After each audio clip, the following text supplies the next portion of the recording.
श्री सरस्वती मैया की जय, श्री कृष्णचंद्र भगवान की जय। आज हम मल मूत्र त्याग के नियम पर चर्चा करेंगे। देखिए, विदेशों में हिंदू धर्म तेज गति से बढ़ रहा है। विदेश वाले शिखा रखना अच्छा मान रहे हैं। विदेशी जो हैं वो धोती धारण करने में खुश रहते हैं, भगवान की भक्ति तन मन से करते हैं। और हमारे यहाँ तो किसी को कह दो भाई आपको ये एक मंत्र जपना है तो हमारे बच्चा तो विश्वास ही नहीं करता इन बातों पर। बिल्कुल अच्छी बात है, विश्वास नहीं करना चाहिए। हमारे पूर्वजों ने सारी बातों को धर्म से जोड़कर बता दिया। इससे आपको लगता है कि ये घिसा पिटा कार्य किया गया है, घिसा पिटा है, अंधविश्वास है। वही जब हम मॉडर्न लोग प्लास्टिक के पेड़ की पूजा करते हैं तो अपने आप को मॉडर्न समझते हैं, और वही लोग जब पीपल के पेड़ की पूजा करते हैं तो वो अंधविश्वासी समझते हैं।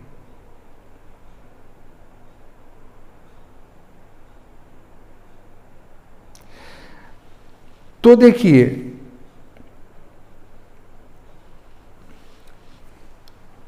जब हमारा शास्त्र कहता है खड़े खड़े पानी नहीं पीना चाहिए, तो हम कहते हैं कौन सा अंधविश्वास है।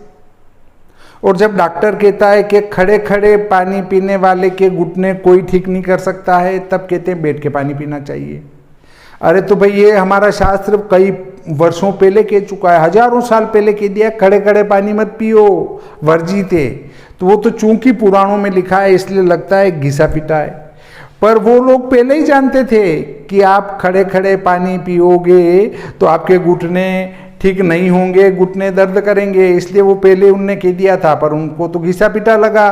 पर जब मॉडर्न डॉक्टर ने कहा कि भाइयों बैठ के पानी पियो नहीं तो आपके घुटने कभी ठीक नहीं होंगे, तब हमको लगा कि नहीं, बैठ के पानी पीना चाहिए। देखिए, जब पानी बैठ के पीना चाहिए अन्यथा आपके घुटने ठीक नहीं होंगे, तो आप जो पशु भोज करते हैं, क्या उस पशु भोज में आपके घुटने खराब नहीं होंगे? वो आपको मॉडर्न लगता है। शास्त्र कहता है झूठा नहीं खाना चाहिए, तब आपको लगता है कि घिसी पिटी बातें हैं। पर वही जब हमारा शास्त्र कहता है कि मृतक के घर 10 दिन तक कुछ खाना पीना नहीं चाहिए, दूर रहना चाहिए, तब हमें लगता है कि ये घिसी पिटी बातें बताइए। और जब आदरणीय कोरोना साहब पधारे हैं और उनने हमारे शास्त्र का नियम बताया कि भाइयों जो तुम्हारे धर्म ग्रंथों में लिखा है कि दूर रहो, तब हमने उसको माना तो सही, पर उसको अंग्रेजी में कन्वर्ट करके माना सोशल डिस्टेंसिंग। हम वैसे कहते थे, तब कहते थे कि नहीं ये तो छुआछूत है, मानसिकता कमजोर है। पर जब सोशल डिस्टेंसिंग अंग्रेजी शब्द हो गया तब हमें लगा कि दूर रहना चाहिए, सोशल डिस्टेंसिंग का पालन करें। तो भाइयों वही सोशल डिस्टेंसिंग हम ढोल बजा बजा के पहले से कह चुके हैं हमारे ऋषि मुनि कि भाइयों हम हिंदी में आपको कह रहे हैं कि थोड़ा सा दूर रहो, उसके घर 10 दिन तक कुछ मत खाओ। वो जानते थे कि ऐसे कोरोना जैसी बीमारी अगर उस घर में है तो आपके खाने से आपको लग जाएगी, इसलिए उसको तो आपने कहा घिसी पिटी मानसिकता। और जब अंग्रेजी में कह रहे हैं सोशल डिस्टेंसिंग, तब आपको लग रहा है नहीं हम आधुनिक हैं। आधुनिक नहीं है। हमारे शास्त्रों में जो शास्त्र जन्म से लगाकर मृत्यु तक, सुबह उठने से लगाकर रात को सोने तक एक एक छोटी छोटी बात को विस्तार से बता देता है, अब बताइए उस धर्म से पुराना और कौन सा धर्म हो सकता है? बहुत सारे अपने धर्म को प्राचीन सिद्ध करना चाहते हैं कि सबसे प्राचीन हमारा धर्म है। अरे भाई, जब पूरा विश्व ये मान रहा है कि विश्व की सबसे पुरानी जो पुस्तक है वो ऋग्वेद है, वो सनातन धर्म में लिखी गई, तो फिर दूसरे धर्म प्राचीन कैसे हो सकते हैं? ऐसे तो किसी को प्राचीन सिद्ध करने के लिए बहुत सारे उपाय हैं, उनसे वो प्राचीन सिद्ध हो सकता है कि हमारे उन फलाने महात्मा ने ये कहा, इससे ये धर्म पुराना है, परंतु वस्तुतः जो ऋग्वेद इतना पुराना लिखा गया है और जिनके उठने से लगाकर सोने तक, जन्म लेने के पहले से, गर्भ धारण करने से लगाकर मृत्यु तक के सारी एक एक बातें स्पष्ट लिख दी गई हो, अब वहां आपको और शंका करने की कहां आवश्यकता है। जिस धर्म में आज से कई हजार वर्षों पहले, जब उनके पास कुछ भी उपकरण नहीं थे, उनने कहा था कि भाई इस रात्रि में गर्भधारण होता है तो बच्चा इस प्रकार का होगा, इस रात्रि में गर्भधारण हुआ तो वो सन्यासी होगा, इस रात्रि में गर्भधारण हुआ तो वो अल्पायु होगा। ये हमारे ऋषि मुनि पहले बता चुके हैं, पर चूंकि हमें उन पर विश्वास नहीं है। आप एक बार विश्वास करके उसको अपना कर देखिए कितना लाभ मिलता है। नहीं तो विदेश जाकर एक बार विदेशियों से शिक्षा लेकर आइए, वो बताएंगे कि हिंदू धर्म बहुत विशाल और बहुत महान है, जिसमें एक एक बात लिखी गई वैज्ञानिक कसौटी के पर खरी उतरती है। आजकल अंग्रेजी झाड़कर अपने आप को बहुत सारे विद्वान समझते हैं। अब जैसे हमारे शास्त्र में बताया षष्ठ्यंश कुंडली, तो उसको षष्ठ्यंश कुंडली लिखने में लोगों को शर्म आती है, घिसी पीटी लगती है उनको। अब इसको कहते हैं वो D60 कुंडली के संबंध में बताइए, तब लगता है नहीं यार ये तो इंग्लैंड रिटर्न आदमी लगता है। और थोड़ी सी हिंदी बोलने के बाद आदमी कहता है, कहीं ज्योतिष सम्मेलन में भी जाओ तो बोले मेरी हिंदी थोड़ी सी कमजोर है। हाँ भाई, आपकी हिंदी तो कमजोर होगी क्योंकि आप इंग्लैंड रिटर्न है, आपकी मातृभाषा अंग्रेजी है, तो आपको हिंदी कहाँ से आएगी? और संस्कृत तो फिर आ ही नहीं सकती है क्योंकि आप तो विदेश में जन्मे, विदेश में पले बढ़े और विदेश में आपके माँ बाप रहते हैं, आपकी मातृभाषा अंग्रेजी है, विदेश के हैं, तो आपको हिंदी आ ही नहीं सकती और संस्कृत तो फिर बिल्कुल भी नहीं आ सकती है। इसलिए आप तो अंग्रेजी में बोलिए। तो आजकल अंग्रेजी में बोलना एक फैशन हो गया है, परंतु वस्तुतः नासा ने यह सिद्ध किया है कि विश्व की सिर्फ और सिर्फ एक भाषा संस्कृत ऐसी है जो अंतरिक्ष में भी सही परिणाम देती है, बाकी समस्त भाषाएं अंतरिक्ष में जाकर उल्टा परिणाम देती है। नहीं तो नासा की उस साइट पर जाकर और इसका विश्लेषण करके देखना कि संस्कृत को वे लोग कितना महान मानते हैं। अब लीजिए, हम आज मलमूत्र त्याग के ऊपर चर्चा करते हैं, तो हमारे वीडियो को पसंद करना न भूलें, अवश्य पसंद करें। इसको कहते हैं अंग्रेजी में लाइक करना, चूंकि ज़्यादातर मेरे यहाँ इंग्लैंड रिटर्न भी देखते होंगे, इसलिए लाइक कहते हैं इसको। लाइक कर देना भाइयों वीडियो को, इसमें अलग से कोई खर्चा नहीं आएगा। ऐसे ही आपको लगे नहीं नहीं नहीं हम तो इंग्लैंड से हैं, हमें इससे क्या लेना देना, तो ये वाला निशान दबा देना। आपकी भाषा में हम तो कहते हैं इसको नापसंद, आप कहते हैं डिसलाइक, तो डिसलाइक भी कर सकते हैं। यहाँ अब एक वो दिया है तीर का निशान, तो उस पर उंगली लगा के एक चौकोर डिब्बा खुलेगा, उसमें उंगली लगाएंगे तो इस वीडियो की लिंक की काफ़ी हो जाएगी। फिर आप उस लिंक को कहीं भी किसी को भी भेज सकते हैं। यहां लिखा है सब्सक्राइब, लाल अक्षर में लिखा रहता है, उसके ऊपर उंगली लगाएंगे, आप हमारे सब्सक्राइबर हो जाएंगे। फिर घंटी का निशान खुलेगा, उस घंटी पर दबाएंगे तो आपको जैसे इधर से वीडियो डालूंगा तत्काल सूचना मिल जाएगी कि यह नया वीडियो डाला गया है, तो आप उसको तत्काल देखकर लाभ उठा सकते हैं। देखिए, हम आज चर्चा करने वाले हैं, हमारा विषय है मलमूत्र का त्याग, अर्थात मलमूत्र का त्याग कैसे करना चाहिए, ये भी हमारे शास्त्र बताते हैं। इतना विशाल शास्त्र है, दिन में उत्तर को और रात में दक्षिण की ओर मुंह करके मलमूत्र त्याग करना चाहिए। ऐसा करने से आयु क्षीण नहीं होती है।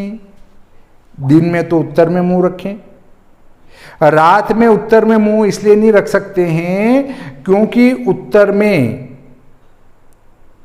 ध्रुव तारा दिखता है, इसलिए ध्रुव की तरफ मुंह करके पेशाब नहीं किया जाता है, शौच नहीं किया जाता है।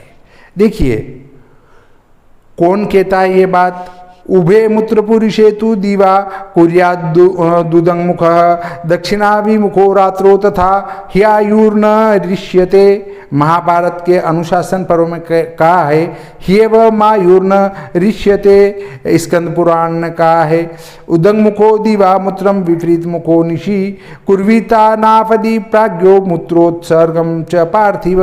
विष्णु पुराण में कहा है दक्षिणाभिमुखम रात्रो दिवा स्थित्वा ह्युदंगमुख। नारद पुराण में कहा है उदंगमुखो दिवा कुर्याद रात्रो चेत दक्षिणामुख। देवी भागवत में कहा है दिवा संध्यासु कर्णस्थो ब्रह्मसूत्र उदंगमुख कुर्यान्मूत्र पुरुषेतु रात्रो चेत दक्षिणामुख।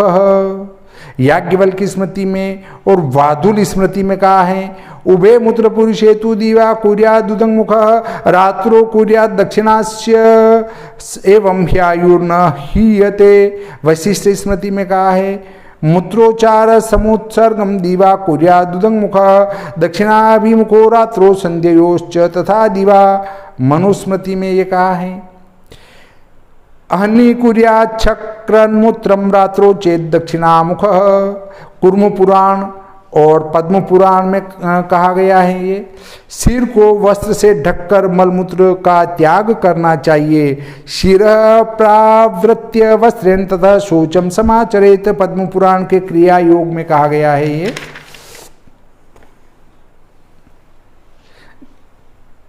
देखिए सिर ढकना इसलिए कि सिर में विभिन्न प्रकार की गंदगी का प्रवेश न हो, क्योंकि हमारे ये जो बाल हैं इनके अंदर सूक्ष्म छिद्र होते हैं बालों के, और वहाँ छिद्र में से वो जो गंदी वायु है प्रवेश करती है तो सिर के अंदर प्रवेश कर जाती है, और प्रवेश कर जाती है तो फिर हमारा सिर कमज़ोर होता है। ऐसे ही कुछ कीटाणु कृमि वगैरह उड़ उड़ के भी अगर बैठ जाए सिर में तो वो नुकसानदायक हो सकते हैं। इसलिए सिर को ढककर ही सोच जाना चाहिए, बाथरूम करना चाहिए। गांव से नैऋत्य कोण में जाकर मंत्र का उच्चारण करें। गच्छन्तु ऋषियो देवा पिशाचा ये च गुह्यका पितृभूतगणा सर्वे करिष्ये मलमोचनम। एक बार और बता देता हूँ कौन सा मंत्र बोलना है। गच्छन्तु ऋषियो देवा पिशाचा ये च गुह्यका पितृभूतगणा सर्वे करिष्ये मलमोचनम। यहाँ जो ऋषि देवता पिशाच गुह्यक पितर तथा भूतगण हों वे चले जाएं, मैं यहाँ मल त्याग करूँगा। ऐसा कहकर 3 बार ताली बजाए और सिर को वस्त्र से ढककर मल त्याग करे। ये किसने कहा है? प्रावृत्य च शिरः कुर्याद् विन्मूत्रस्य विसर्जनम। कुर्म पुराण में कहा गया है न चानाव्रतमस्तकः। शांडिल्य स्मृति में कहा है आप्रावृत्य शिरो यस्तु विन्मूत्रम सृजति द्विजः तच्छिरः शतधा भूयादिति वेदा शपन्ति तम। वाधुल स्मृति में कहा है शिरस्तु प्रावृत्य मूत्र पुरुषे कुर्यात। आपस्तंभ धर्मसूत्र में भी कहा गया है ये। और रक्ष कोणे ततो ग्रामाद् गत्वा मंत्रमुदीरयेत गच्छन्तु ऋषियो देवा पिशाचा ये च गुह्यका पितृभूतगणा सर्वे करिष्ये मलमोचनम इति तालत्रयं दत्वा शिरः प्रावृत्य वाससा। नारद पुराण में कहा गया है। अब चौथा नियम ये कहता है मल त्याग के समय जोर जोर से सांस नहीं लेना चाहिए। देखिए वाचम नियम्य यत्नेन स्थिवन श्वास वर्जित मौनी भूत्वा च निश्वासम यथा गंधो न संचरेत। देवी भागवत में और ब्रह्मविवर्त पुराण में कहा गया है ये। अब 5वां सूत्र है खड़े होकर अथवा चलते चलते मलमूत्र का त्याग नहीं करना चाहिए। न गच्छन्न च तिष्ठन् वे विन्मूत्रोत्सर्गमात्मवान। मार्कंडेय पुराण और ब्रह्म पुराण में कहा है मूत्रम नो तिष्ठता कार्यम न भस्मनि न गोव्रजे। महाभारत में कहा है तिष्ठन्न मूत्र ये तद्वत् पथि ईश्वपि न मूत्र येत। विष्णु पुराण में कहा है न गच्छन्नापि च स्थितः। मनुस्मृति में कहा गया है ये किसी जलाशय से 12 अथवा 16 हाथ दूरी पर एक हाथ हमारा 1.5 फीट का होता है, तो 12 हाथ मतलब 12 और 6 18 फीट की दूरी पर, अथवा 16 हाथ दूरी पर, 16 हाथ मतलब 24 फीट की दूरी पर मूत्र त्याग, और इससे 4 गुना अधिक दूरी पर मल त्याग करना चाहिए।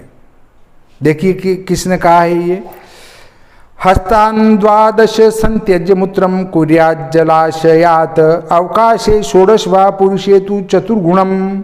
धर्म सिंधु में कहा गया है ये, वृक्ष की छाया में मलमूत्र का त्याग न करे, परंतु अपनी छाया भूमि पर पड़ रही हो तो उसमें मूत्र त्याग कर सकते हैं। देखिए, छायायां मूत्र पुरुषयोः कर्म वर्जयेत् स्वाम तु छायाम वहे मेह। आपस्तंभ धर्म सूत्र में कहा गया है ये। 8वां सूत्र है, मलमूत्र का त्याग करते समय ग्रहों, नक्षत्रों, चारों दिशाओं, सूर्य, चंद्र और आकाश की ओर नहीं देखना चाहिए, अपने मलमूत्र की ओर भी नहीं देखना चाहिए। देखिए 8वां सूत्र कहता है, वायवग्नि विप्रमादित्यमापः पश्यम स्तथैव गाः न कदाचन कुर्वीत विन्मूत्रस्य विसर्जनम। देवी भागवत में कहा गया है ये, न ज्योतिषी निरीक्षण व न संध्याभिमुखो अपि वा प्रत्यादित्यम प्रत्यनलम प्रति सोमम तथैव च। कुर्म पुराण पद्म पुराण के स्वर्ग खंड में कहा गया है ये, नालोक ये दिशो भागान ज्योतिष चक्रम नवोमलम। स्कंद पुराण में कहा गया है ये, न पश्येदात्मनः शक्रत। महाभारत के शांति पर्व में कहा गया है ये।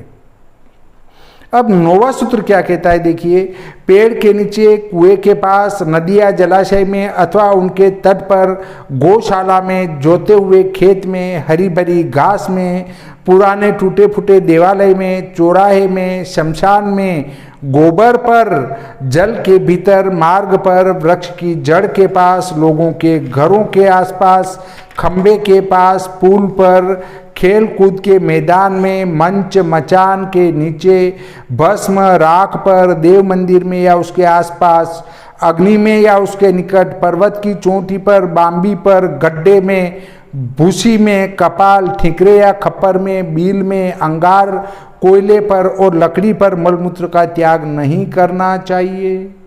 अब ये किसने कहा है, देखिए, न कृष्टे सस्य मध्ये वा गोव्रजे जन संसदी न वर्तमनि न नद्यादि तीर्थेषु पुरुषर्षभ नाप्सु नेवाम्भसस्तीरे शमशाने न समाचरेत उत्सर्गे वे पुरुषस्य मूत्रस्य च विसर्जनम। विष्णु पुराण में कहा गया है ये, न नद्यां मेहनम कुर्यान्न शमशाने न भस्मनि न गोमये न कृष्टे न च नेवालूने न शांगवले। स्कंद पुराण में कहा ये, न फाल कृष्टे न जले न चीतायाम न पर्वते जीर्ण देवालये कुर्यान्न वाल्मीके न शाद्वले न सत्वेषु न गर्तेषु न गच्छन्न पथि स्थितः। देवी भागवत में ये कहा गया है। अब देखिए आगे भी कहा है, न तू मेहे न दीक्षायास भस्म गोष्ठाम्बु वर्तमर्षु। गरुड़ पुराण में कहा है ये, न मूत्रम पति कुर्वित न भस्मनि न गोव्रजेत न फाल कृष्टे न जले न चित्याम न च पर्वते न जीर्ण देवायतने न वाल्मीके कदाचन न सत्वेषु गर्तेषु न गच्छन्नापि च स्थितः न नदी तीरमासाद्य न च पर्वतमस्तके। ये मनुस्मृति में कहा गया है। अब छाया कूप नदी गोष्ठ चित्याम्बः पथि भस्मसु अग्नो चैव श्मशाने च विन्मूत्रं न समाचरेत। नो गोमये न कृष्टे वा महावृक्षे न शांगवले न तिष्ठन् न निर्वासा न च पर्वतमस्तके न जीर्णदेवायतने न वाल्मीके कदाचन न सत्वेषु गर्तेषु न गच्छन् वा समाचरेत तुषांगारकपालेषु राजमार्गे तथैव च न क्षेत्रे न विलेवापि न तीर्थे न चतुष्पथे नोद्यानोद समीपे वा नोश्रे न पराशुचो। कूर्म पुराण और पद्म पुराण में कहा गया है ये। पथि गोष्ठे नदी तीरे तरांग ग्रह सन्निधो तथा वृक्ष से छायायाम कांतारे वन्य सन्निधो देवालये तथोद्याने कृष्टभूमो चतुष्पथे ब्राह्मणानां समीपे च तथा गोगुरु योषितां तुषांगार कपालेषु जलमध्ये तथैव च एवमादिषु देशेषु मलमूत्रं न कार्येत। नारद पुराण में ये कहा गया है, जलम जल समीपम च सरंद्रम पाणी सन्निधिम देवालय समीपम च वृक्षमूलम च वर्त्म च हलोकोत्कर्ष स्थलम चैव शस्य क्षेत्रम च गोष्ठकम नदी कंदर गर्भम च पुष्पोद्यानम च पंकीलम ग्रामाद्यभ्यंतरम चैव नृणाम गृह समीपकम शंकुसेतुम शर्वणम शमशानम वन्य सन्निधिम क्रीडा स्थलम महारण्यम पंचकाद स्थलम तथा वृक्ष छायानुतम स्थानवंतः प्राण्यवपर्णकम दुर्वा स्थानम कुश स्थानम वाल्मीकि स्थानमेव च वृक्षारोपण भूमिं च कार्यार्थं च परिष्कृतम् एतत् सर्वं परित्यज्य सूर्यताप विवर्जितं कृत्वा गर्तं पुरुषं च मूत्रं च परिवर्जयेत। ब्रह्मवैवर्त पुराण में ये बात कही गई है।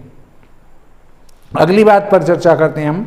अग्नि, सूर्य, गो, ब्राह्मण, गुरु, स्त्री, चंद्रमा, आती हुई वायु, जल और देवालय, इनकी ओर मुंह करके इनके सम्मुख मलमूत्र का त्याग नहीं करना चाहिए।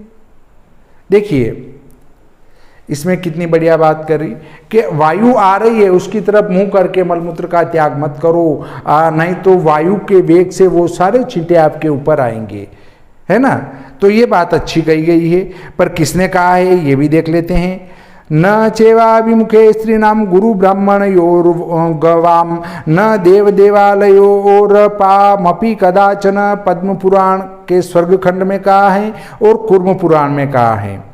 नो विप्रगो वन्न य नील सम्मुख, स्कंद पुराण में कहा है ये। वायवग्नि विप्रमादित्यमपः पश्यंस्तथैव गाः न कदाचन कुर्वीत विन्मूत्रस्य विसर्जनम। मनुस्मृति में कहा गया है ये।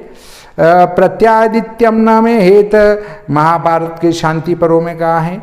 देखिए मनुस्मृति कह रही है कि गुरु ब्राह्मण की तरफ, स्त्री की तरफ, चंद्रमा की तरफ, आती हुई वायु की तरफ, सूर्य की तरफ मुंह करके मलमूत्र का त्याग नहीं करना चाहिए। तो हमारे में से कुछ लोग ऐसे भी हैं जो मनुस्मृति को जला रहे हैं। अब देखिए क्या गलत बात कहा उनने, अच्छी बात तो बताइए। अब आपको लगता है कि नहीं ये जो है मनुस्मृति ने गलत कहा है, तो आप जिधर से तेज वायु आती हो उधर मुंह करके पेशाब करने लग जाओ, पता चल जाएगा कि मनुस्मृति ने सही कहा था या गलत कहा था, अपने आप ही न्याय हो जाएगा। और फिर भी आपको लगे अगर उधर तेज वायु आ रही है उधर मुंह करके पेशाब कर रहे हो और आपके ऊपर छींटे नहीं आते हैं, तो फिर भले मनुस्मृति जलाएं, कोई दिक्कत नहीं है। देखिए उसके बाद अगली बात पर आते हैं। सोमार्काग्न्यम्बुवायूनां पूज्यानां च न सम्मुखं कुर्यान्निष्ठैव विन्मूत्र समुत्सर्गं न च पंडितः। विष्णु पुराण में कहा है न प्रत्यग्न्यर्क गो सोम संध्या अम्बु स्त्री द्विजन्मनाम। गरुड़ पुराण में कहा है न वायवग्नि सलील सोमार्क द्विज गुरु प्रतिमुखम तिष्ठिविका वर्चो मूत्राण्युत्सृजेत। चरक संहिता में कहा है न वायवग्नि सलील सोमार्क गो गुरु प्रतिमुखम। सुश्रुत संहिता में ये कहा गया है न वायवग्नि विप्रादित्यावो देवतागाश्च प्रति पश्यन् वा मूत्र पुरुषा मेद्यान्व्युदस्येत। गौतम धर्मसूत्र में कहा गया है ये। अब देखिए अगली बात पर आते हैं। 11वां सूत्र कहता है जो सूर्य, अग्नि, गो तथा ब्राह्मणों की ओर मुंह करके पेशाब करते हैं और जो बीच रास्ते में पेशाब करते हैं उनकी बुद्धि तथा आयु नष्ट हो जाती है। ये किसने कहा है? प्रत्यग्निम प्रति सूर्यम च प्रति सोमोदक द्विजान प्रति गाम प्रति वातम च प्रज्ञा नश्यति में मनुस्मृति में कहा गया है। ये प्रत्यग्निम प्रति सूर्यम च प्रति गाम व्रतीनम प्रति प्रति सोमोदकम संध्याम प्रज्ञा नश्यति महतः स्कंद पुराण में कहा है। प्रत्यादित्यम प्रत्यनलम प्रति गाम च प्रति द्विजान ये मेहंती च पंथानम ते भवंती गतायुषः। ये महाभारत के अनुशासन पर्व में कहा है। देखिए ब्राह्मण की तरफ मुंह करके पेशाब करने से भी बुद्धि और आयु नष्ट होती हैं और जब आप ब्राह्मण के काम में ही टांग फंसा देते हैं तो क्या होता होगा। देखिए ये इतने शास्त्रों ने कहा है। तो अगर हम सनातन धर्म को मानते हैं और यदि ऐसा लिखा है शास्त्र में तो निश्चित ही ब्राह्मण के कार्य में टांग फंसाने का फल मिलेगा ही मिलेगा। जो स्त्री सूर्य या वायु की ओर मुंह करके पेशाब करती हैं उसके गर्भ में आई हुई संतान गिर जाती है। वर्षाणि षडशीतिम तु दुर्व्रताम कुलपांसनाः स्त्रिय सर्वाश्च दुर्व्रताः प्रीति मेहंती या रविम अनिल द्वेषिणः शक्र गर्भस्था च्यवते प्रजा। महाभारत के अनुशासन पर्व में ये बात कही गई है। इसलिए किसी भी स्त्री को वायु की दिशा में मुंह करके और सूर्य की ओर मुंह करके पेशाब नहीं करना चाहिए। इस प्रकार आज का हमारा ये मलमूत्र त्याग वाला जो प्रकरण था वो यहीं पर संपूर्ण होता है। अब हम आगे बात करेंगे शौचाचार शुद्धि पर, वो अगले वीडियो में आप देखें। इतने आप थोड़ा इंतजार करें। आज का प्रकरण हम यहीं समाप्त करते हैं।